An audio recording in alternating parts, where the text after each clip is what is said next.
जैसा कि आप सब जानते हैं कि आज ईद उल अज़हा है। ईद उल अज़हा का दूसरा दिन है। हर किसी के हाथ में बकरा है जो हर कहीं घुमाता फिर रहा है, लेकिन यहाँ मेरा काम बोलना है, तो इसलिए मैं अपने शो में आ गई हूँ। अगेन एक दफ़ा वेलकम इवनिंग विद पलक। तो जैसा कि आप सब जानते हैं, मेरे पास मेरा कोई गेस्ट आता है जिनके बारे में हम बहुत सारी बातें करते हैं, उनकी पर्सनल लाइफ के बारे में पूछते हैं भाई कब आप ज़िबा हुए थे, मतलब कब आपकी शादी हुई थी या क्या हुआ। तो हम कुछ ना कुछ इंटरटेनिंग क्वेश्चन पूछते हैं, हर किसी से हट के पूछते हैं। इसी तरह आज भी मेरे साथ एक बहुत ब्लंड पर्सनैलिटी मेरे साथ मौजूद है, जिनकी स्माइल की हर कोई फ़ैन है। मतलब मैंने भी जब इनको स्माइल करते हुए देखा तो आई वाज लाइक क्या दुनिया एमी फ़ैन नहीं है, वाकई फ़ैन है। लेकिन मैं इनके बारे में बताने से पहले आपको एक बात बताना चाहूँगी कि पहले मैं तो जान लूँ कि है कौन। मेरी भी आज इनसे पहली बार ही मुलाकात हुई है, लेकिन इनसे जब मैं मिली तो मुझे ऐसा लगा कि यार he has something, he have to मतलब शो समथिंग। अभी तक मेरे ख्याल से इन्होंने कोई इंटरव्यू नहीं दिया, वो इनकी बहुत अच्छी बात है। सर वैसे दिया होगा इंटरव्यू, लेकिन अभी मैं आपको इंट्रोडक्शन दूँगी ना, आपको और अच्छा लगेगा वो क्या बोलने वाली हूँ। सर जो है हैदराबाद के अंदर बहुत सारे ह्यूमैनिटी के ऊपर काम करते हैं, सोशल एक्टिविटीज़ भी करते रहते हैं, हर जगह अपने आप को सर्व करते हैं। जहाँ भी हम मतलब कोई भी किसी को कोई काम होता है तो सर कहते हैं भाई आई एम इन। सर ऐसा नहीं है कि जो अगर आगे है पर्सनैलिटी, अगर पाकिस्तान आर्टिस्ट वेलफेयर फाउंडेशन के चीफ पैट्रन है तो भाई नहीं मेरे अंदर एटीट्यूड आ गया, मैं ये नहीं बोलूँगा, ऐसा कुछ भी नहीं है। डिप्टी डायरेक्टर हैं labour department government of Sindh के। जी हाँ, मैं बात कर रही हूँ समद सुमरो साहब की। अस्सलाम वालेकुम सर, कैसे हैं आप? अल्हम्दुलिल्लाह, आप ठीक हैं? अल्लाह का शुक्र सर, मैं बिल्कुल ठीक। सर मैंने पहले बात तो इंट्रोडक्शन वगैरह सब बाद में करेंगे, पहले पूछा आपके फ़ैन है हर कोई, आपकी स्माइल ऐसी क्या खास बात है आपकी स्माइल? अल्हम्दुलिल्लाह, ये बस अल्लाह की करम नवाजी है और लोगों का प्यार है, मोहब्बत है, वो खुद अच्छे हैं। इसलिए वैसे भी हर बंदा अच्छी चीज़ को पसंद करता है, तो उनको पसंद आ गई, वैसे कोई ख़ास बात नहीं। अच्छा नहीं, वाकई सर की स्माइल बहुत इम्पोर्टेंट है। सर तो आज जैसे आपका ईद का दिन है, आपकी शादी हो चुकी है? जी बिल्कुल। सर बच्चे हैं? हाँ माशाल्लाह, बच्चे सर कितने हैं? 2 बच्चे। 2 बच्चे। सर कितने बड़े हैं? हुसैन अली 9 साल का बेटा है, 7 साल की बेटी है नूर। माशाल्लाह माशाल्लाह। तो सर मतलब अभी भी सर की ख्वाहिशात हैं। जैसे कल हमने आप लोगों ने देखा कि हमने सर का इंट्रोडक्शन दिया, तो सर ने हमें दूसरे सर ने जो थे हमारे सर बरक़ात रिजवी सॉरी, तो उन्होंने मुझे यही कहा कि हमारी ख्वाहिशात जो है वो मतलब ख़त्म हो जाती हैं, जो हमारे बच्चे हो जाते हैं, हम कोई ख्वाहिश नहीं कर पाते। सर आपकी अभी नहीं हुई है क्योंकि बच्चे बहुत छोटे हैं अभी। तो सर जब भी ईद आती है तो आपके घर की ऐसी कौन सी स्पेशलिटी डिश है आप कहते हैं मुझे यही बनवानी है, आप वाइफ से फरमाइश करते हैं कि प्लीज़ यार आज ये बना देना? अच्छा, वैसे ईद मतलब ईद ऐसा त्यौहार होता है, और वो भी बकरा ईद हो जब, तो हर तरह हर तरफ गोश्त की बातें होती हैं। अब जाहिर सी बात है, हम माशाल्लाह खा पी के इतने हो गए, वज़न बढ़ा लिया है और उम्र के उस हिस्से में है कि वो फरमाइशें जो होती हैं ना गोश्त की, वो नहीं कर सकते। लेकिन डिस्पाइट ऑफ द फैक्ट बंदा कहता है कि चपली कबाब भी बनना चाहिए, मटन कढ़ाई भी बननी चाहिए। अब बकरा है तो कलेजी भी बने, उसके पाए भी बने वो। लेकिन अब खाने की वो जो हसरत है ना, वो हसरत ही है। वो बचपन होता था, जवानी होती थी, 20-22 साल के होते थे जब, तो हर चीज़ लकड़ हज़म पत्थर हज़म वो वाली पोजीशन नहीं है हमें।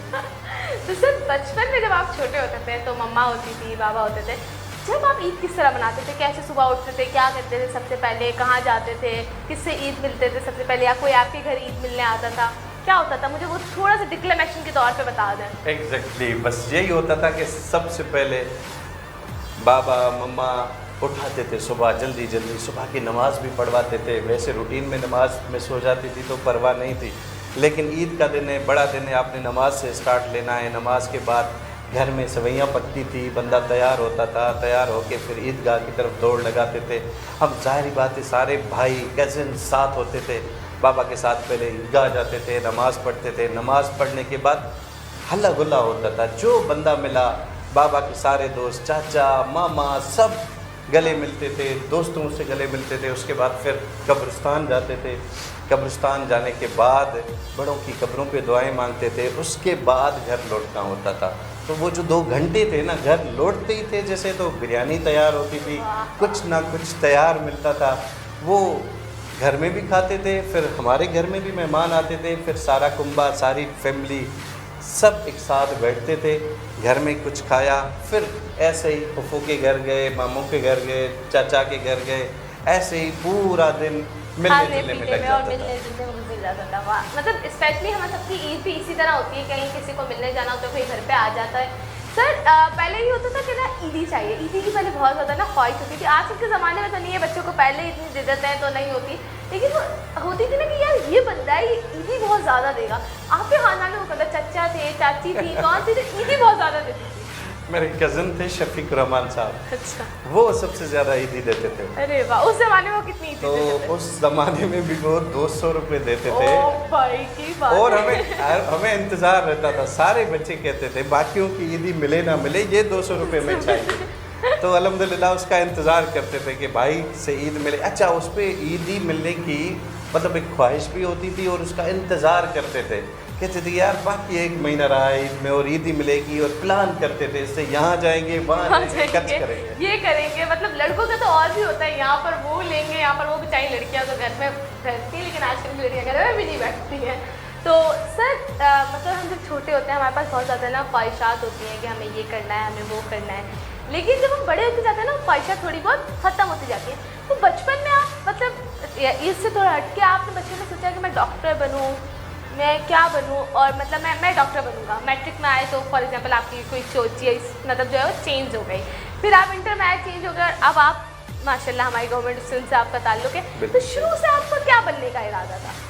अच्छा, शुरू में स्टार्ट तो ऐसे ही लिया था कि मेरे घर में शफीक रहमान साहब मेरे कज़न ही थे बड़े, वो इंजीनियर थे।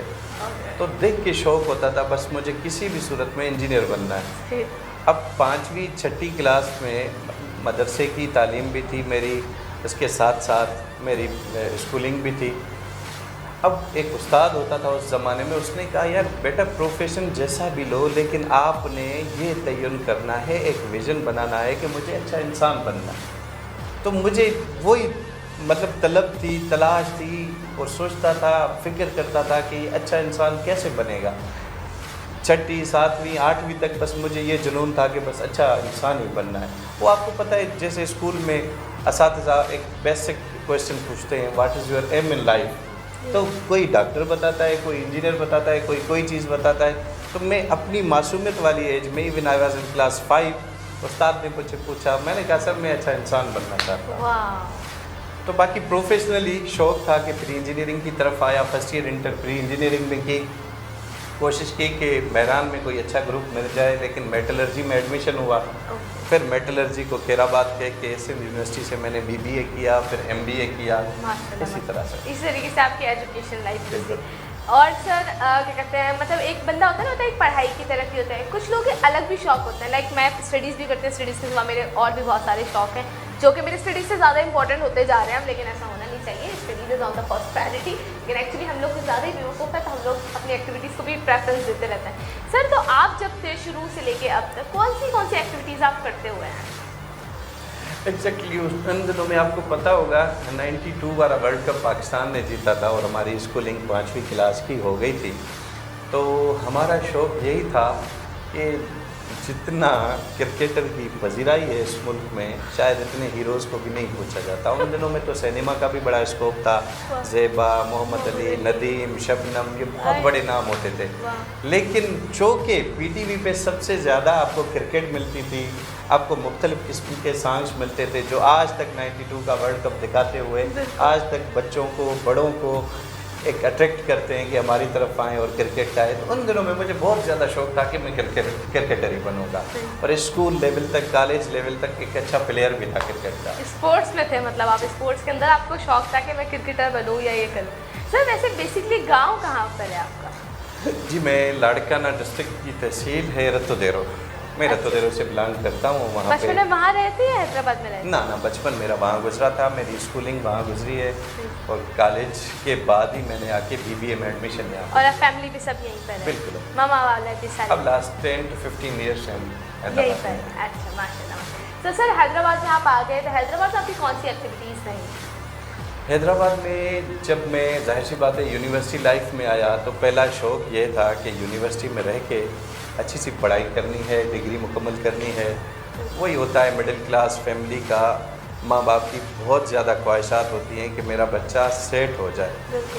उन्हीं सपनों को लेके हैदराबाद में आए, यूनिवर्सिटी की तालीम, जहाँ यूनिवर्सिटी में जब आए तो हमने देखा कि यहाँ तो हमारा कंपटीशन मुमकिन ही नहीं है। क्यों मुमकिन नहीं है? क्योंकि यहाँ जो चेंज थी स्कूल्स की बहुत अच्छी थी। बीकन के बच्चे थे, फाउंडेशन पब्लिक स्कूल के बच्चे थे। उन्हीं दिनों में आपको पता है सिटी स्कूल आ गया था और यहाँ की सुपीरियर साइंस कॉलेज बहुत बड़ा नाम है। ये सारी इतनी बड़ी कॉलेजेस थी। वहाँ के बच्चे जब आ रहे थे तो हम जैसे निकल के आए थे तो हमारी इतनी ग्रूमिंग नहीं थी, अंग्रेज़ी इतनी अच्छी नहीं थी, या अंग्रेज़ी अच्छी थी तो वो एक्सेंट नहीं निकल पा रहे थे। तो पूरा एक साल तो हमने बहुत मेहनत की कि हम इन बच्चों के साथ खड़े हो जाएं जो कि कंपटीशन में हमसे कई गुना ज़्यादा हैं। उनकी 2 घंटे की पढ़ाई होती थी, हम 6-6 घंटे पढ़ाई करते थे, तब भी उनसे कम करते थे। हमारा बेस तो बहुत अच्छा था। मैथमेटिक्स में हम उनसे बहुत ज़्यादा अच्छे थे। लाइकवाइज जब जहाँ पे रट्टा लगाना हो, जहाँ पे कोई प्रेजेंटेशन हो, तो वो we were lagging behind in that scenario. तो बहुत मेहनत करनी पड़ी। हाँ, उसके साथ साथ जब हैदराबाद आ गए तो अरबाब नियाज़ स्टेडियम हमें मिल गया, तो वो भी शौक़ था क्रिकेट का, हम क्रिकेट भी कंटिन्यू करते रहे अपनी। लेकिन जब देखा कि अब क्रिकेट में मिसफिट है, जाहिर सी बात है यहाँ पे बहुत बड़ा टैलेंट है और यहाँ अपॉर्चुनिटीज़ का जो है फिकदान है, तो फिर स्टडीज़ में लग गए। अच्छा, तो ये आपका पूरा मतलब सिनारियो रहा। आप आए तो मतलब स्टडीज़ पर आपका एक अच्छा फोकस रहा और आपको फिर उसका फल भी मिला। तो जैसा कि अभी हमने सर के बारे में इतना सा जाना है, मेरे को इतू सा, तो अभी हम मज़ीद जानेंगे सर के बारे में। तो कहीं मत जाइएगा, देखते रहिएगा ईद उल अज़हा की भी बहुत स्पेशल ट्रांसमिशन और आपकी अपनी स्पेशल ट्रांसमिशन ईवनिंग दिस पर। दाऊद सुपरमार्केट हैदराबाद की पहली बैनुल अक़वामी तर्ज की 3 फ्लोर्स पर मुश्तमिल सेंट्रली एयर कंडीशन सुपरमार्केट, जहां आपकी ज़रूरत की तमाम अशिया चैलेंजिंग प्राइस पर दस्तयाब हैं। दाऊद सुपरमार्केट का खुश अखलाक तरबियत याफ्ता अमला आपकी शॉपिंग को आसान बनाए, जबकि बेहतरीन फैमिली माहौल आपको महफूज और पुरसुकून शॉपिंग से लुत्फ़अंदोज़ करे। दाऊद सुपरमार्केट में आला और मयारी ग्रॉसरी, मीट सेक्शन जहां बीफ, मटन, चिकन और फिश की बेहतरीन क्वालिटी मौजूद है, आला मयार के ताज़ा तमाम फल और सब्जियां, बेकरी जहां मिले लजीज और ताज़ा bakery items, confectionery, dairy, pharmacy, stationery, gift items, toys, cosmetics के तमाम brands, health and beauty products, बेहतरीन gents and ladies garments, kids garments and born baby collection, imported shoes की वैरायटी भी वसी तादाद में मौजूद, jewellery, ladies and gents accessories, bed and bath section, crockery, खूबसूरत और दीदा से furniture, mobile section, chocolate section, 3 floors पर मुश्तमिल वसी पार्किंग और safe and secure wallet parking. Dawood supermarket, जहां सब कुछ मिले एक छत के नीचे, वो भी महफूज, पुरसुकून और कम कीमत पर। जिंदगी को आसान बनाइए, दाऊद सुपरमार्केट आइए। Dawood supermarket, main autobahn road, Hyderabad.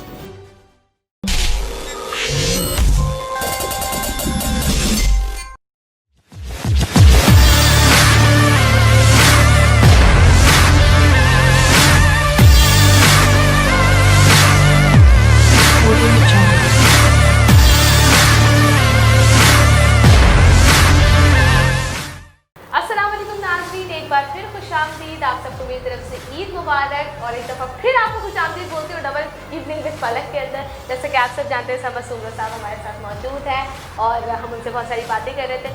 अभी मेरी सर से बात हुई थी, सर ने मुझे बताया कि सर ने कमीशन किया हुआ है। मतलब सर जो है अपने गांव से निकल के लाड़काना आए, लाड़काना के बाद सर हैदराबाद आए, हैदराबाद के अंदर आके आपने प्री इंजीनियरिंग में मेरे ख्याल से इंटर किया। उसके बाद अचानक आपको फिर आपने बीबीए किया। कमिश्नर का मतलब कैसे ख्याल आ गया? मतलब बिल्कुल अलग अलग चीज़ सर ने अचानक एक में पैर रख दिया, सर कैसे और बन भी गया? अच्छा फलक, हमारे जैसे लोग, जाहिर सी बात है, मतलब गाइडेंस अगर प्रॉपर मिली ना, सिंध का अलमिया ये है कि जो सिंध के बाकी डिस्ट्रिक्ट्स में लोग होते हैं उनके लिए एक सक्सेस स्टोरी मॉडल होनी चाहिए और सक्सेस स्टोरी में उनके बड़े उनको प्रॉपर गाइड करें। हमारा अलमिया, मेरे केस में मेरा अलमिया ये था कि जब मैं फर्स्ट ईयर इंटर के बाद प्री इंजीनियरिंग साइड पे जाना चाह रहा था, इत्तेफाक से मेरी वहाँ पे सिलेक्शन नहीं हो सकी। मैदान में जो डिज़ायर्स, मुझे इलेक्ट्रिकल चाहिए था, मैकेनिकल चाहिए था, तो मैं सिंध यूनिवर्सिटी की का रुख किया और वहाँ पे BBA किया, सक्सेसफुली MBA किया। आपको पता है MBA के बाद जब भी ख्याल जाता है कि किसी नौजवान ने MBA किया है तो वो पक्का उसके लिए एक ही ऑप्शन है, बैंकिंग सेक्टर। बिल्कुल। ठीक है, तो फाइनेंशियल जो हमारे इंटरमीडियरीज हैं उसमें बहुत बड़ा अलमिया ये है कि हमारे पास बैंकिंग सेक्टर है, उसमें गवर्नमेंट की कुछ बैंक्स है, शेड्यूल्ड बैंक्स और शेड्यूल्ड और अनशेड्यूल्ड बैंक्स हमारी प्राइवेट सेक्टर की हैं। तो मुझे भी जाहिर सी बात है 2K6 में जब मैं आया, फाइनल ईयर था मेरा MBA का, तो एक इदारा है वर्ल्ड पॉपुलेशन फाउंडेशन, उनका एक प्रोजेक्ट था हैंड्स के साथ। हैंड्स जो कि my mother and beloved organisation रही है, मैं उसे जाहिर सी बात है इज्जत की निगाह से देखता हूँ। उन्होंने एक वैकेंसी अनाउंस की हाला मटियारी डिस्ट्रिक्ट के लिए, तो मैं वहाँ चला गया। वहाँ पे मेरी as a project associate selection हुई while I was studying in final years. तो ये मतलब 3 महीने मेरे बाकी थे और वहाँ से मुझे ऑफर आर्डर आ गया कि आप आए हमें ज्वाइन करें। तो ये बहुत खुशनसीबी होती है कि डिग्री से पहले आपको कोई जॉब मिले। तो मैंने वहाँ पे जाके ज्वाइन किया और मुझे उन्होंने उस वक्त मिनिमम वेज जो गवर्नमेंट का चल रहा था वो 7,500 रुपये चल रहा था, इन्होंने मुझे 11,000 रुपये ऑफर किया। वाह। तो एज ए प्रोजेक्ट एसोसिएट मैंने उनको ज्वाइन किया और बताया कि 3 महीने मेरी अभी स्टडी बाकी है, तो इसमें आप मुझे थोड़ी सी सहूलत देंगे ताकि मैं आपका ऑर्गेनाइजेशन का काम भी करूं और अपनी स्टडीज़ को कंटिन्यू भी कर सकूं। तो मैंने 15 महीने तकरीबन हैंड्स में काम किया। उसमें एक प्रोजेक्ट था लाइफ स्किल बेस्ड एजुकेशन, जो adolescence health and life skills के ऊपर है, जिसमें जो बच्चों में तब्दीलियाँ रोनुमा होती हैं एडोलिसेंस एज में, उसको हाईलाइट करना था और बच्चों को बताना था कि इसके साथ आपने कैसे चलना है। तो बहुत नुमायाँ और बहुत बोल्ड प्रोजेक्ट था वो। जाके हमने ना सिर्फ स्कूल के बच्चों बल्कि बच्चियों को भी ट्रेंड करना था। वो कोई हैदराबाद का प्रोजेक्ट नहीं था कि हैदराबाद की कॉलेजेस इसको एब्जॉर्ब करती हैं। यहाँ पेरेंट्स जो रहते हैं उनकी लेवल होती है, वो समझते हैं कि हमारे बच्चे सीखें, क्योंकि पेयर प्रेशर में जब बच्चों को ऑफर कर रहे होते हैं स्मोकिंग, तो वो दोस्तों से ही सीखते हैं, बुरी आदत भी अपने दोस्तों से ही सीखते हैं। आपको पता है आजकल चिल्ड्रेन के साथ एडोलिसेंस एज में अब जाहिर सी बात है कुछ ऐसी चीज़ें होती हैं जिसके लिए उनको बहुत सारे सवालात होते हैं जो बच्चियां भी अपने पेरेंट्स से पूछना नहीं चाहती और बच्चे तो बिलखुसूस नहीं पूछते। फिर उनको हरासा किया जाता है, इस तरह से उनको आगाही देना था। इस कम्युनिटी में प्रोजेक्ट को हमने सक्सेसफुली चलाया अल्हम्दुलिल्लाह। उसके साथ साथ फिर मैं यके बाद दीगरे मुख्तलिफ बैंक्स में रहा। 45 डेज़ के लिए मैंने MCB ज्वाइन किया, फिर अलाइड बैंक को ज्वाइन किया मैंने। तो अल्हम्दुलिल्लाह उसके बाद मैं नेशनल बैंक को ज्वाइन कर चुका था, वहाँ से मुझे ऑफ़र थी। एक के बाद दीगरे NGOs और बैंक्स की 8 ऑफ़र्स आई। मीनवाइल मुझे एक प्रोजेक्ट मिला, सिंध गवर्नमेंट का प्रोजेक्ट था जो कि Asian development bank funded project था, Sindh Dewald social services programme. फलक मैं देख रहा हूँ आप माशाल्लाह यंगेस्ट कोई एंकर पर्सन है यहाँ पे। तो उस वक्त वहाँ की कंट्री हेड ने मुझे बोला था you are the youngest financial governance specialist in the history of Pakistan who has been leading and working this organisation. क्या बात है। उसके बाद फिर Benazir Bhutto Shaheed youth development programme youth का प्रोजेक्ट था, उसको मैंने ज्वाइन कर लिया, उसमें कुछ टाइम मैंने सर्व किया। यहाँ पर मुझे ख्याल आया कि मैं अब तो 28 का होने वाला हूँ, मुझे कमीशन की तरफ जाना चाहिए। अब वो कैलेबस और लस्ट और वो जो मज़ा देख रहा था PSPs का CSPs का, तो वो मुझे बड़ा मज़ा आ रहा था। मैंने कहा मैं रादर इस डाइवर्जन लाइन पे चला, इससे बहुत बेहतर था कि मैं किसी कमीशन को ज्वाइन कर लेता और थ्रू CSS कोई अच्छा वफाक का ग्रुप लेके उसमें सर्व करता। तो मैंने एक अटेम्प्ट CSS का दिया जिसमें मैंने 11 पेपर्स पास कर लिए, एग्रीगेट में भी अच्छी खासी मार्क्स थी। एक ऐसे में उन्होंने मुझे फेल कर दिया इंग्लिश में। एग्जैक्टली। उसके बाद फिर PCS था हमारे पास, सिंध पब्लिक सर्विस कमीशन लेता है, उसमें भी 8 पेपर्स होते हैं, वो भी बहुत कॉम्पिटिटिव होता है। उसमें ये होता है जैसे CSS एज लिमिट है 21 से 28, लेकिन सिंध पब्लिक सर्विस कमीशन आपको एक और फ़ायदा देती है कि आप उस वक्त 45 ईयर्स के फ्रॉम 21 टू 45 ईयर्स के बहुत सारे ऐसे CSS एस्पिरेंट्स जिनकी एज चढ़ी हुई होती है वो इस इम्तिहान में बैठते हैं। तो इन अ सेंस ये इम्तिहान और मुश्किल होता है। तो अल्हम्दुलिल्लाह इसको 2K8 बैच में मैंने उसको पास कर लिया और 2011 में मैंने sir post congratulations. Thank you माशाल्लाह सर, आपकी तो लाइफ मतलब बहुत ज़्यादा जिगजैग होते हुए बहुत अच्छे प्लेटफॉर्म पर आ गई। सर तो हमारी नौजवान नस्ल जो है वो CSS और PCS की तरफ नहीं जाती, अलबत्ता इसके सिवा वो डॉक्टर और इंजीनियरिंग जिसको लोग मतलब मैं कहती हूँ अब तो हर गली के कोने पे कोई ना कोई डॉक्टर बैठा हुआ होता है, आप कहीं भी चले जाओ इंजीनियर्स को मेरे ख्याल से तो मेहरान यूनिवर्सिटी के जितने भी लोग हैं, मेरे भी बहुत दोस्त इंजीनियर्स, उनके पास तो जॉब तक नहीं है एक्सेप्ट माई फादर उनके पास जॉब तक नहीं है। और मतलब जो आजकल की जनरेशन के लोग हैं, तो सर लोग CSS और PCS को इतना अपने प्रेफरेंस में क्यों नहीं रखते? लोग तो पहले डर ही जाते हैं हम CSS नहीं कर सकते, लाइक दैट। फिर आधे से ज़्यादा कंपटीशन तो यही खत्म हो जाता है कि लोग कहते हैं हम कर ही नहीं पाएंगे। But actually the word impossible you will find out in the lexicon of food. The word itself suggests I am possible. तो मतलब ये है कि आपने अपना अगर विजन बनाना है और उस विजन बनाने के बाद आपने गोल सेट किया अपना, उस गोल को अचीव करने के लिए आप एक ऑब्जेक्टिव लाइन ड्रा करें कि मुझे ऐसे चलना है। आप स्टेप बाय स्टेप जाएंगे तो आपसे हो जाएगा। हमारे नौजवान पता नहीं क्यों शॉर्टकट्स के चक्कर में होते हैं। आजकल की एजुकेशन को अगर देखा जाए, जहाँ पर बहुत ज़्यादा मौके मिले हैं, हमारे टाइम में तो लोग पता है क्या करते थे, लेक्चर को टेप रिकॉर्डर लेके आते थे, उसमें क्लास में बैठ के उसको टेप रिकॉर्डर से रिकॉर्ड करते थे और घर में जाके सुनते थे कि कहीं कोई पॉइंट मिस ना हो गया।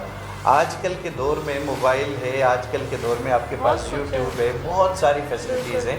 किसी भी टॉपिक को उठाएं, आपको बेपनाह मतलब हंड्रेड्स में आपको लेक्चर मिलेंगे इस पॉइंट को उठाने के लिए। तो नौजवान जो है उनको इनके लिए ये मैसेज है कि you must believe in your self. आप कहें कि मैं कर सकता हूँ, फला बंदे ने किया तो क्यों ना मैं करूँ। एक इंडियन IPS दिखा रहे थे, उसकी हाइट थी 3 फीट 2 इंच, लड़की थी, लेकिन उसके पीछे बहुत सारी फोर्स चल रही थी। She was IPS officer.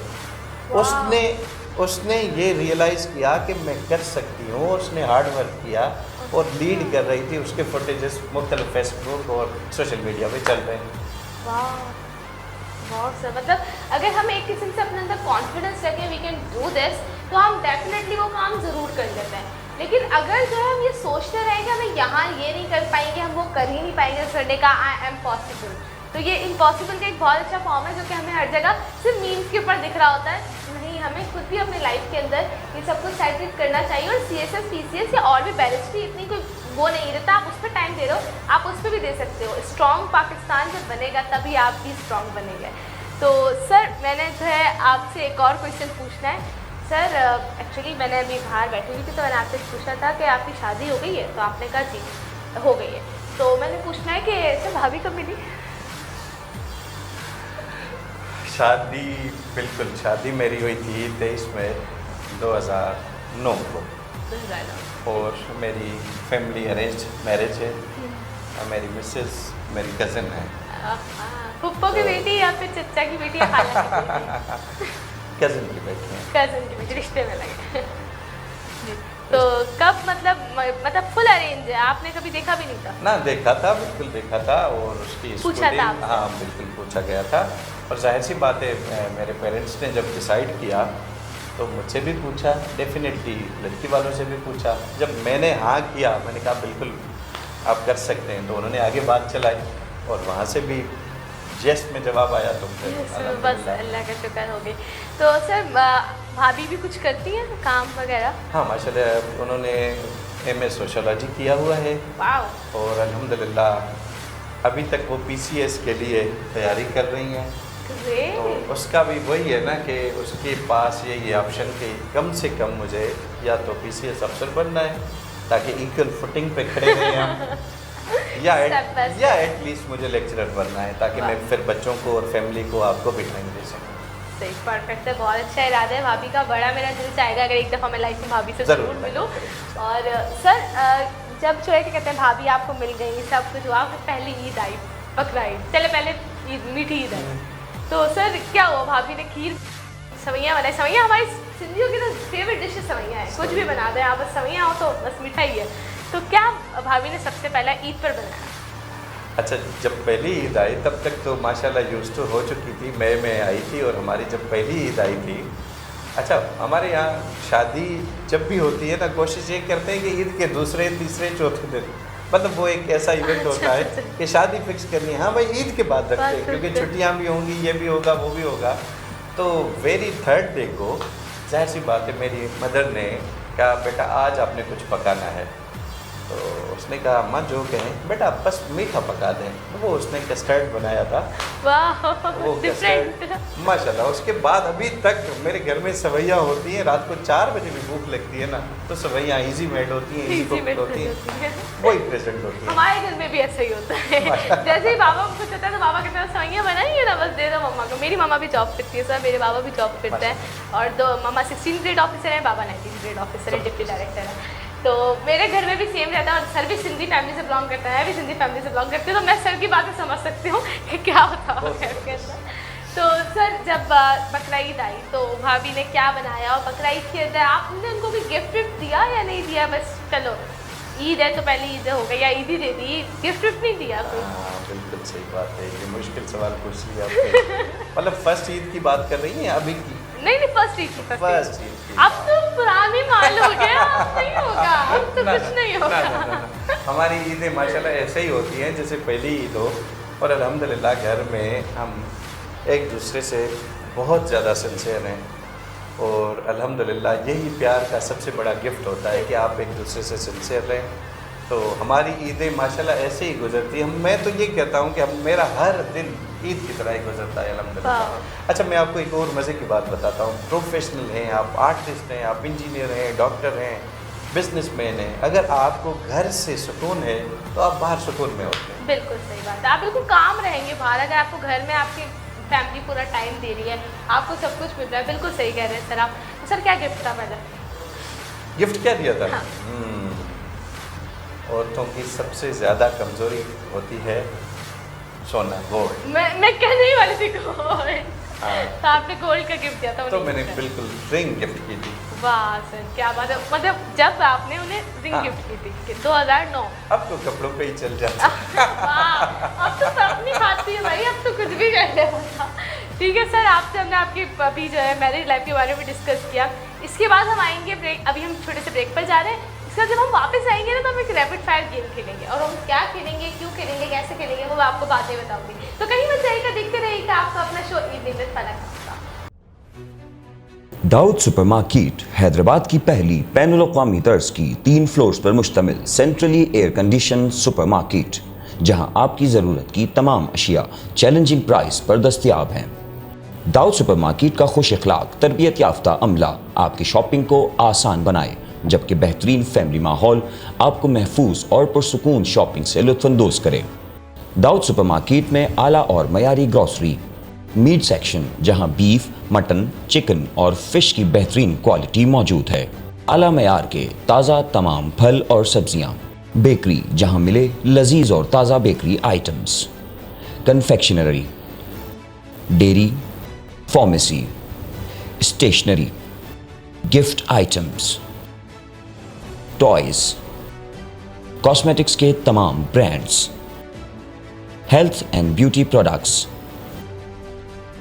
बेहतरीन gents and ladies garments, kids garments and born baby collection, imported shoes की वैरायटी भी वसी तादाद में मौजूद, jewellery, ladies and gents accessories, bed and bath section, crockery,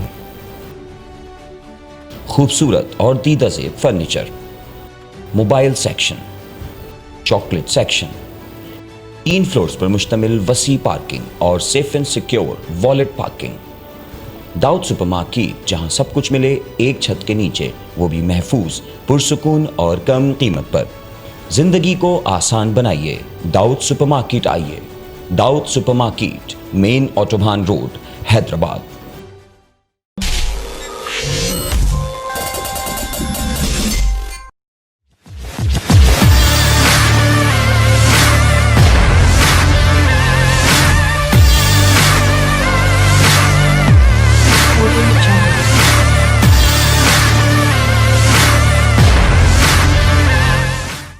अस्सलामुअलैकुम, एक बार फिर खुशामदीद इवनिंग विद फलक में। आज ईद का दूसरा दिन है और हमारे साथ समद सुमरो साहब मौजूद हैं और अब वक्त हुआ है थोड़ा एंटरटेनमेंट का, जिसका नाम है रैपिड फायर गेम।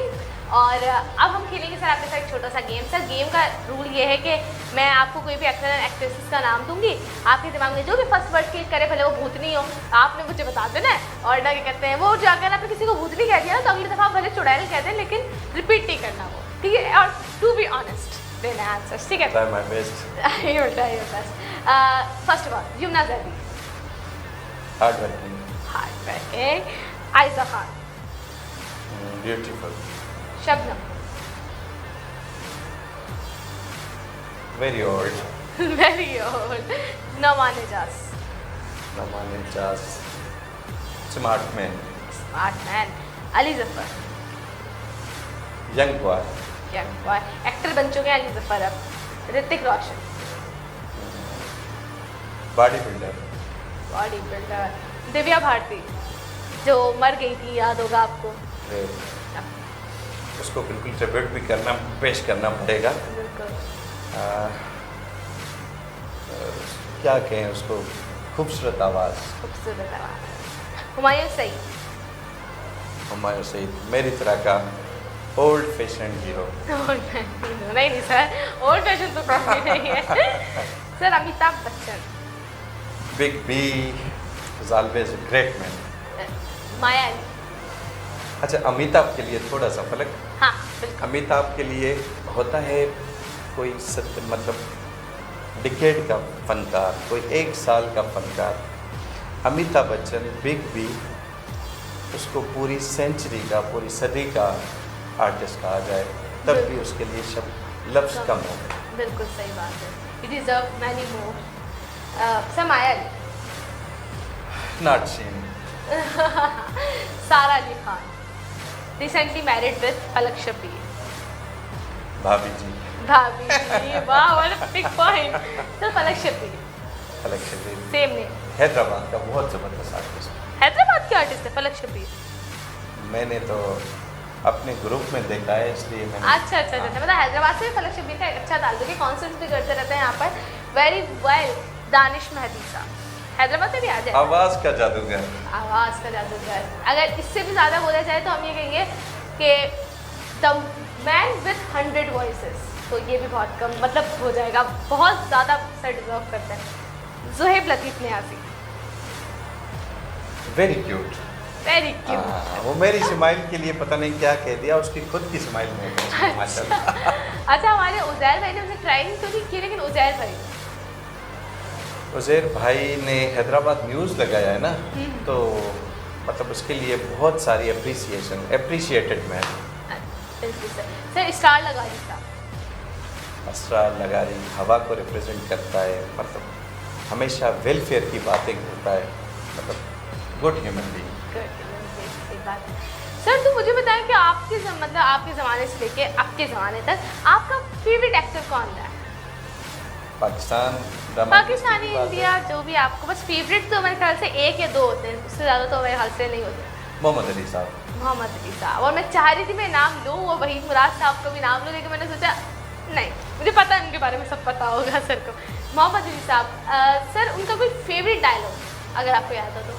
डायलॉग तो बहुत सारे याद हैं, लेकिन अब इस तरह से रिप्रेजेंट मोहम्मद अली साहब को रिप्रेजेंट करना बहुत ही मुश्किल है। बहुत मुश्किल है। लेकिन कोई एक डायलॉग जो आपको पसंद आया हो? बहुत सारी फिल्मों में उसका मतलब एक जो कॉमन अदा होती थी ना, एक तो उसका हेयर स्टाइल होता था, डायलॉग में जब भी किसी को भी मुखातिब करते थे तो पूरा टाइम देते थे, पूरे टाइम के साथ वो इस तरह करते थे कि मैंने आपको पलट के देखा। तो बस बहरहाल मोहम्मद अली साहब के लिए मेहनत करनी पड़ेगी, तब जाके कोई अदायगी होगी। साफ बात है। बिल्कुल सर। कोई फेवरेट एक्ट्रेस? मैं भी शयाद। मैं भी शया। सर रोल मॉडल मतलब ऐसी कोई मतलब कोई एक एक्ट्रेस आ जाती है ना जिसका हम कोई ड्रामा देख रहे हो या कुछ हो तो हमारे दिमाग में फौरन अचानक आता है यार काश, बस समझ गए होंगे आप मैं क्या कहना चाहती हूँ। तो ऐसी कौन सी एक्ट्रेस सर? ऐसी अल्हम्दुलिल्लाह कोई हसरत नहीं है। घर भी जाना नहीं, मेरी बीवी भी देखेंगी ये। नहीं चलिए, वो तो मैं ऐसी मजाक में पूछे थे। एक्चुअली जरूरी नहीं है कि आप वाइफ बनाने के सहज से ही सोचें, आप कहते हैं आपको इनका फेस अच्छा लगता है। ना बस इंडियन सिनेमा में जाहिर सी बात है इनके नाम एतवार गुजरे हैं। कभी काजल का दौर था, कभी ऐश्वर्या राय, करीना का दौर था, अब आलिया भट्ट का दौर है। तो जाहिर सी बात है जब मतलब इनको देख के कहा जाता था कि यार इसी तरह का कोई आइडियल होना चाहिए। आइडियल होना चाहिए। अब तो अनुष्का शर्मा का दौर चल रहा है मेरे ख्याल से, और बहुत लेजेंड दौर चल रहा है। हाँ बिल्कुल। तो सर फेवरेट क्रिकेटर कोई आपका रहा हो? शाहिद खान, आफरीदी। शाहिद खान, आफरीदी। अच्छा, मुझे लगा सर इमरान खान कहेंगे, क्योंकि वर्ल्ड कप की भी जिक्र हुआ था, तो मुझे लगा सर। मैं वैसे सियासी बंदा नहीं हूँ, लेकिन उसका जीता हुआ वर्ल्ड कप हम आज तक भुगत रहे हैं। हर किसी का अपना अपना नजरिया होता है। जावेद मियां, उनके बारे में आप क्या कहेंगे? वो बेचारा बड़ी कोशिश करता है, लेकिन नहीं, मैंने छक्का मारने की कोशिश की थी लेकिन छक्का नहीं लग सका। वो बेचारा बड़ी कोशिश करता है, एक छक्का लग गया। जावेद मियांदाद लोगों से यकीन माने, हालांकि इससे जावेद से इंजमामुल हक और मोहम्मद यूसुफ को देख लें, अभी यूनिस खान को कोच बनाया है, ये बहुत बड़े प्लेयर थे। लेकिन इमरान खान और जावेद मियांदाद को आज तक हमारी क्रिकेट की दुनिया में लोग तो खैर भूल चुके हैं, लेकिन जाहिर सी बात है जो इंडस्ट्री है वो उनको जिंदा रखे हुए हैं। बिल्कुल सर, बचपन से जो है मतलब मेरा जो शौक है ना, वो फिल्म की तरफ भी नहीं है, ड्रामों की तरफ भी नहीं है। मुझे रियलिटी शोज़ देखने में बहुत मज़ा आता है, मुझे टिकटॉक देखने में बड़ा मज़ा आता है। तो टिकटॉक देखते हैं आप? हाँ बिल्कुल देखता हूँ। टिकटॉकर्स को जानते हैं आप? कुछ जानता हूँ। हैदराबाद के लोग भी तो जानते होंगे, या जो वर्ल्ड वाइड फेमस हाँ, होते जाते जानते हैं। तो मिस्टर फैजू के बारे में क्या कहेंगे आप? हाँ, बहुत अच्छा काम कर रहा है। है ना, जन्नत जुबैर रहमानी। अननोन। अन्ना, आपको नहीं जानते, राइट। हमारे हैदराबाद में एक बहुत अच्छा नाम है तायरन गौरी, जो अब बोल के ऊपर भी होता है। मेरा बहुत अच्छा दोस्त है, और बोल पर सब उसे सपोर्ट कीजिएगा। सर, उनके बारे में क्या कहेंगे आप? हैदराबाद के लोगों को वैसे ही हमारी ख्वाहिश होती है कि प्रमोट करें, और हैदराबाद के लोगों में टैलेंट फूट के बड़ा होता है, और माशाल्लाह जैसे आगे जाते हैं तो वो परफॉर्म करते हैं। बिल्कुल बिल्कुल। बहुत अच्छा उभरता सितारा है इंशाल्लाह अज़ीज़। सबके लिए, हैदराबादियों के लिए अच्छी उम्मीदें हैं, नेक ख्वाहिशात हैं। अरे टिकटॉक की इंडस्ट्री में मैं आपको एक और बात बताना चाहती हूँ कि हमारे जो है आजकल एक टिकटॉक का हैदराबाद का लड़का है, बहुत ज़्यादा फेमस हो रहा है। वो कहीं भी किसी भी रोड में खड़ा हो जाता है, वो अपनी पजामों को ऊपर कर लेता है और बस चलता रहता है। उसका नाम है अली खान। में किसी की दिलजारी नहीं करी, वो बंदा, उसने 1 महीने के अंदर इन द हिस्ट्री ऑफ टिकटॉक उसके 1.2 मिलियन फैंस हो गए। एक महीने में, मतलब मेहनत करने वालों का नहीं हुआ, सत्यानाश, उसने सब कुछ कर दिया। तो वही सर की बात यहाँ पर भी कनेक्ट होती है, मेहनत में ही अजमत है। बिल्कुल, अगर आप हर चीज़ को आई एम पॉसिबल कर देंगे तो you are the great one. तो सर, बचपन से जैसे मेरा शौक तो ये रहा टिकटॉक और रियलिटी शोज़ में, और ड्रामा और फिल्मों के बारे में कुछ नहीं जानती। तो सर, आपका शौक किस साइड पे रहा या रहा है अभी तक? आपका देखता हो, आप कभी कोई बिग बॉस देख रहे हैं या कभी कुछ? अच्छा, वैसे आजकल मैं जाहिर सी बात है कपिल शर्मा शो देखता रहता हूँ। Comedy night. धरती टीवी पे आजकल ये जो अली गुलमला और सौरभ सुमरो प्रोग्राम कर रहे हैं, इनको भी देख रहा होता हूँ। मतलब चल के ये भी बड़े अच्छे आर्टिस्ट हैं। अच्छा, मेरा वैसे शौक़ जो है, ऑफिशियल मसरूफियात इतनी ज़्यादा होती हैं, और पाकिस्तान आर्टिस्ट वेलफेयर फाउंडेशन की ज़िम्मेदारी एज ए सरपरस्त आला की दी है, तो आर्टिस्ट की कोई वेलफेयर के लिए काम करें, तो ज़्यादातर इन्हीं बातों में हमारा टाइम और हमारी डिस्कशंस में गुजरता है कि लोगों की ज़िंदगी में, स्पेशली आर्टिस्ट की ज़िंदगी में बेहतरी कैसे लाई जाए। तो इस तरह के मामलात पे ज़्यादातर टाइम गुजरता है। टिकटॉक शोज़ और टिकटॉक के जो हमारे स्टार्स हैं हैदराबाद को, उनको देखने का भी कम मौका मिलता है। सर, अभी आपने आर्टिस्ट वेलफेयर की बात की, सर ये क्या है, थोड़ा सा ब्रीफ इंटरव्यू दे दें हमारे। अच्छा, Pakistan artist welfare foundation basically एक पाकिस्तान के आर्टिस्ट का इदारा है, जिसको मसूद परवेज़ साहब, मसूद ख्वाजा साहब इस्लामाबाद से देखते हैं। उन्होंने बहुत अच्छा काम किया है अल्हम्दुलिल्लाह। इस कोविड सिचुएशन में जहाँ लोगों के कारोबार बंद हो गए, जहाँ बड़े बड़े बिजनेसेस फ्लॉप हो गए, बैठ गए हैं, सवाए फूड इंडस्ट्री के, और आपने देखा होगा फार्मास्यूटिकल को, बाकी सारी बिजनेसेस परेशान है। गवर्नमेंट ने टाइमिंग भी अपनी दी है, और इसको ओपन करने के लिए SOPs ऐसी रखी हैं कि बहुत मुश्किल से लोग फॉलो कर रहे हैं। सोशल डिस्टेंसिंग हो गया, उसमें मास्क लगाना हो गया, बहुत सारी पेचीदगियाँ हैं। तो आर्टिस्ट का कोई शो नहीं हो रहा, ना तो स्टेज ड्रामाज हो रहे हैं, ना शादियाँ हो रही हैं, ना कोई एंटरटेनमेंट के लिए उनको बुलाया जा रहा है।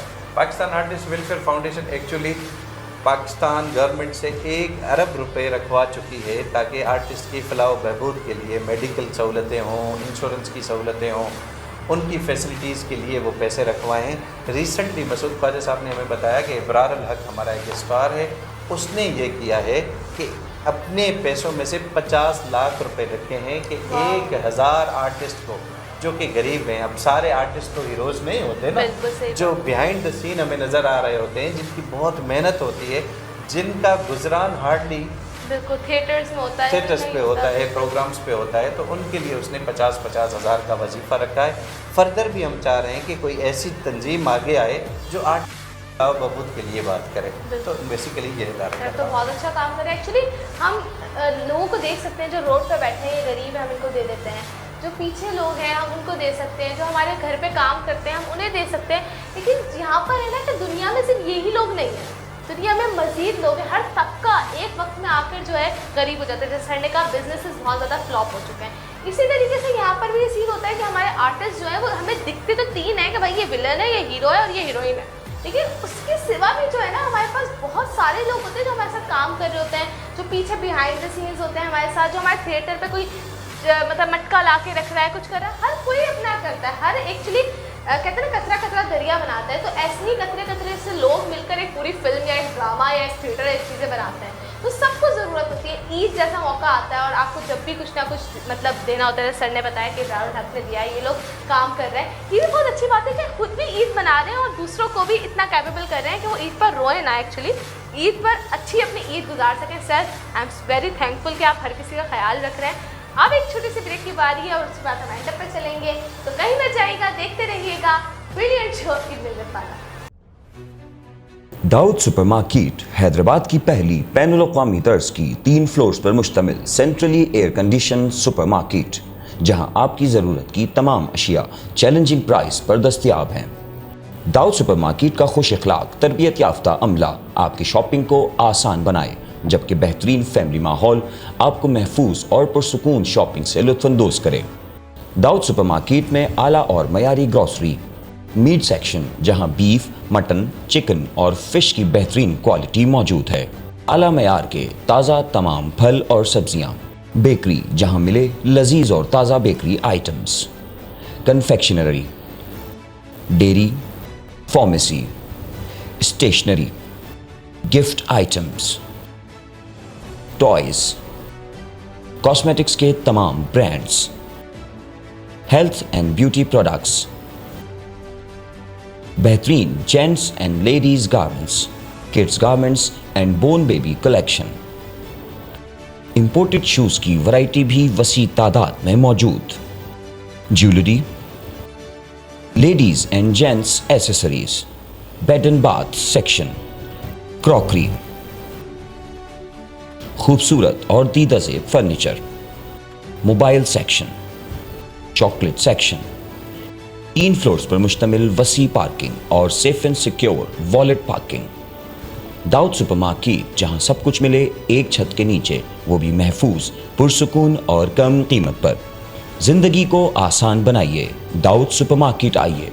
Dawood supermarket, main autobahn road, Hyderabad.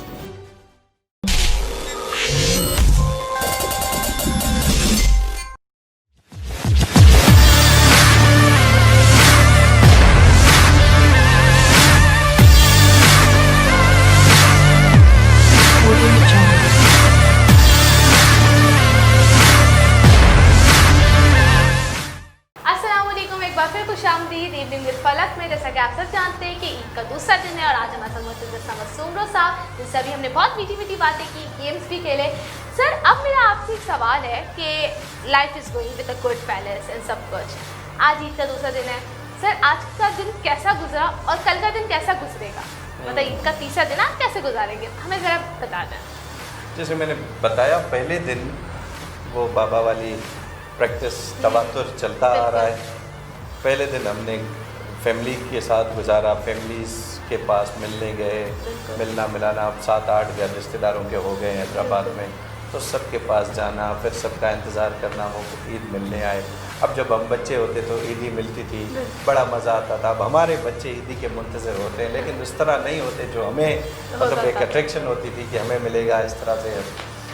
दूसरा दिन जाहिर सी बात है कुछ दोस्तों के लिए होता है और घर में अज़हा का गोश्त आ जाता है, कुर्बानी का गोश्त आ जाता है, और हज़रत इब्राहीम अलैहिस्सलाम की जो है याद दिलाती है कुर्बानी, उसकी याद में हम ये फ़रीज़ा अदा करते हैं। तो जब गोश्त आता है ताज़े जो है पकवान बन रहे होते हैं घर में, तो उस खाने में गुजार देते हैं। शाम को फिर जाहिर सी बात है आजकल तो सिनेमा थिएटर्स ही बंद है, वरना आप सिनेमा थिएटर जाते थे। बिल्कुल पाकिस्तानी कोई ना कोई मूवी लगी होती थी, इंडियन सिनेमाज आन थे, तो ये पहले तो इंडियन सिनेमाज बंद हुए, फिर पाकिस्तानी मीडिया ने बहुत अच्छी, पाकिस्तानी फिल्म इंडस्ट्री ने बहुत अच्छी मूवीज़ दी और ये तसलसल चल पड़ा। लेकिन कोविड की वजह से 5 महीनों से ओवरऑल बिल्कुल लॉक होके रह गए। अब तो एक ही एंटरटेनमेंट है। मेरा बेटा भी कहता है कि पापा बस पूल पे चलते हैं। वो पूल कोई ट्यूबवेल के ऊपर बनाया हुआ है जिससे पानी ठंडा ठंडा आता है, हाँ, वो एक ही अभी तक खुला हुआ वहाँ है मेरे निकल पास। जाते हैं। तो तीसरे दिन वहाँ पे प्रोग्राम है, सेकंड दिन आज का दोस्तों के लिए है, जो दोस्त आएंगे भाई आना है तो आ जाओ, नहीं तो हमें बुलाना, हम हमें तैयार बुला लो। बैठे हैं। तो ऐसा आपका दिन गुजरेगा। सर बहुत शुक्रिया कि इतने बिजी डेज़ में हम सब जानते हैं कि अगर सोशल एक्टिविस्ट है उसे अपने काम भी करने होते हैं, और घर पे भी अपना टाइम देना होता है, फैमिली को भी देना, तो कुछ अपनी भी इंटरटेनमेंट होती है, लेकिन सर ने उस सबके मतलब सबको छोड़ के भी हमारे लिए टाइम निकाला। Sir we are very thankful कि आप हमारे लिए आए। सर तो अभी आपको बहुत लोग हैं जो आपके नक्शे कदम पर चल रहे हैं, जो आपको फॉलो करते हैं, तो सर वो अभी इस वक्त मुंतज़िर हैं कि आप उनके लिए क्या कहना चाहेंगे? सबसे पहले तो उनके लिए यही है कि future belongs to those who believe in the beauty of their dreams. तो आप अपने ख्वाब सजाएं, आप अपने गोल बनाएं, उस गोल को हासिल करने के लिए स्टेप बाय स्टेप आप अपने छोटे छोटे ऑब्जेक्टिव सेट करें। देखिए आपने गिव अप नहीं करना, आपने मेहनत और लगन के साथ जिस फील्ड में हैं आप क्वालिटी दें। जब आप क्वालिटी देंगे जाहिर सी बात है बेटाई की तरह अगई तब्बा न तो मड़न के मोटा, मतलब भले थोड़ा सा भी हो लेकिन क्वालिटेटिव काम हो, इंशाल्लाह अज़ीज़ आप अपनी मंजिल को पहुंचेंगे। अगेन बेटाई को प्रेजेंट कर रहा हूँ। हैदराबाद में बहुत सारे हमारे उर्दू समझने वाले, उर्दू बोलने वाले लोग बेटाई को पसंद भी करते हैं, बेटाई को सुनते भी हैं। अपनी मंजिल को पाने के लिए नौजवानों के लिए यही है, कंडा जे पेरन में मुँह तोड़े लखें लख लगन, क्या बात है। तब्बे आंगुर आंगूठे न मुड़ा तोड़ी जुतियों पेर छिनन वींदे डाह पिरियान आँव जुती जात न बायां। अपनी मंजिल को हासिल करने के लिए आप ये एहसास नहीं करते कि मैं थक गया हूँ, मैं तो अब बहुत हो गया। बिल्कुल सही कहा सर। एक छोटा सा मैसेज हमारे हैदराबाद न्यूज़ के लिए और फिर एक छोटा सा मैसेज आपकी होस्ट के लिए। माशाल्लाह हैदराबाद न्यूज़ माशाल्लाह CEO साहब ज़ुहैब लतीफ़ नियाज़ी साहब, उज़ैर साहब बहुत अच्छा काम कर रहे हैं। उनकी टीम माशाल्लाह दिन हो रात हो हैदराबाद के इवेंट्स को कवरेज देते हैं और लोगों को मतलब हर तरह की खबर से अवेयर रखा हुआ है। उसके लिए उसको मैं खराज तहसीन पेश करता हूँ। नो डाउट फलक आप माशाल्लाह कोई यंगेस्ट एंकर पर्सन हैं पाकिस्तान की कहा जाए, जो कि मैंने आपसे छोटी अभी तक ना लड़का देखा है ना लड़की देखी है। माशाल्लाह आप बहुत ग्रो करेंगी बेटा और आप आगे जाएंगी इंशाल्लाह अज़ीज़। हमारी नेक तमन्नाएं साथ हैं। और जिस तरह जॉली और एंटरटेनिंग माहौल में आपने खट्टे मीठे सवालात पूछे, इसके लिए आपको बिल्कुल क्रेडिट जाता है। Thank you so much sir, thank you so much. तो ये थे हमारे साथ समझ सुमरो साहब। अगली दफ़ा भी जब हम आएंगे, अब हम फिर फ्राइडे टू आएंगे, तो हम कोई अच्छा गेस्ट लेकर आएंगे। जिस तरह आज हमारे साथ अच्छे गेस्ट मौजूद थे, इसी तरह अगले फ्राइडे भी मौजूद होंगे। तो आप कहीं मत जाइएगा अगले फ्राइडे तक। I am sorry to say that. Friday को मिलेंगे फिर हम आपसे अगेन। आपको अगेन मेरी और समझ सुमरो साहब की तरफ से ईद मुबारक। अपना बहुत ज़्यादा ख्याल रखिएगा, हाथों को धोइएगा, सोशल डिस्टेंसिंग का ख्याल रखिएगा क्योंकि ये कोविड-19 है। और आप देख रहे थे आपका अपना शो, आपका पसंदीदा शो इवनिंग विद फलक, and this is me your host फलक साइनिंग आउट। अल्लाह हाफिज़। दाऊद सुपरमार्केट हैदराबाद की पहली बैनुल अक़वामी तर्ज की 3 फ्लोर्स पर मुश्तमिल सेंट्रली एयर कंडीशन सुपरमार्केट, जहां आपकी ज़रूरत की तमाम अशिया चैलेंजिंग प्राइस पर दस्तयाब हैं। दाऊद सुपरमार्केट का खुश अखलाक तरबियत याफ्ता अमला आपकी शॉपिंग को आसान बनाए, जबकि बेहतरीन फैमिली माहौल आपको महफूज और पुरसुकून शॉपिंग से लुत्फ़अंदोज़ करे।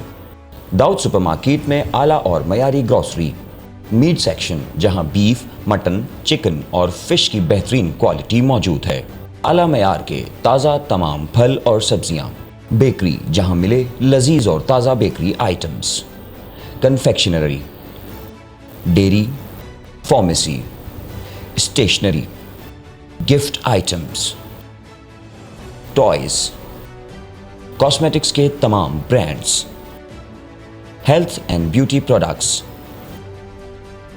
बेहतरीन gents and ladies garments, kids garments and born baby collection. Imported shoes की वैरायटी भी वसी तादाद में मौजूद। Jewellery, ladies and gents accessories, bed and bath section, crockery, खूबसूरत और दीदा से furniture, mobile section, chocolate section, 3 floors पर मुश्तमिल वसी पार्किंग और safe and secure wallet parking. Dawood supermarket, जहां सब कुछ मिले एक छत के नीचे, वो भी महफूज, पुरसुकून और कम कीमत पर। जिंदगी को आसान बनाइए, दाऊद सुपरमार्केट आइए। Dawood supermarket, main autobahn road, Hyderabad.